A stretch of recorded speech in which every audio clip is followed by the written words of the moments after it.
Hello, my name is Carmen. Today I would like to present to you a few visual symptoms of polycystic ovarian syndrome, also known as PCOS. The first one is androgenetic alopecia, which is also known as female pattern baldness.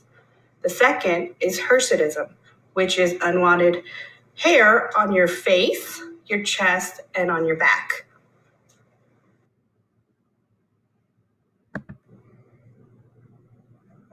So let's take a more in-depth look at how androgenetic alopecia and hirsutism affect women.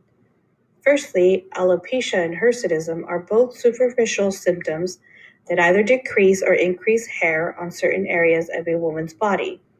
For example, a normal woman typically loses 50 to 100 hairs a day, while a woman with androgenetic alopecia, she can lose up to 50% of her total hair.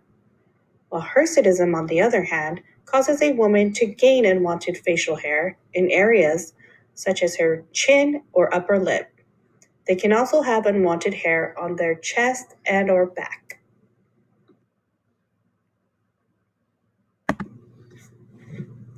Dr. Mohammed Abib King from the Department of Dermatology and Leprosy in India provided this graph to visually show us the percentages of affected women with alopecia and hirsutism.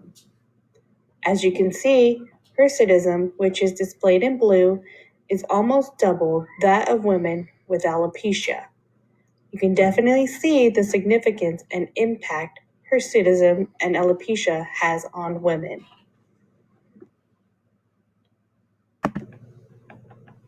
So what are the reasons androgenetic alopecia and hirsutism occur? Firstly, these are both tied to high levels of hormones.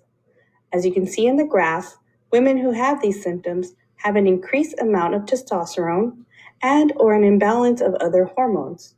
Additionally, other reasons that can contribute to these imbalances are obesity, being insulin resistant, or from simple genetics. So why is this an issue? Well, like the saying goes, you never get a second chance to make a first impression. This is the case with some women who suffer from these symptoms. Many questions they ask themselves when first meeting someone are, can they see my bald spot? Or do they see the stubble left from my shaving? With these insecurities, many women develop anxiety, depression, and low self-esteem. So what can women do to go about treating these symptoms?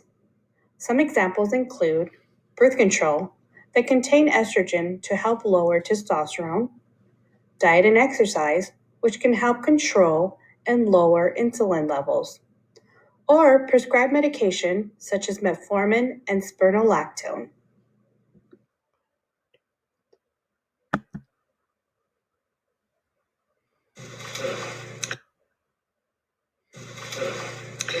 Currently, there are no known cures for PCOS, but women who are afflicted can educate themselves on what they can do to manage the symptoms.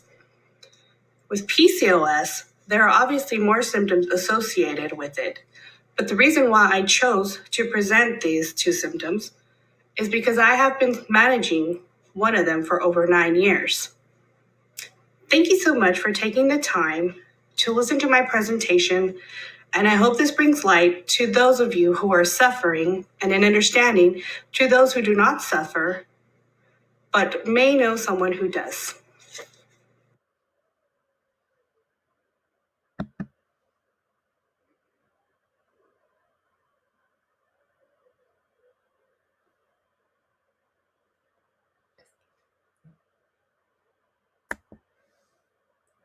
Stop it.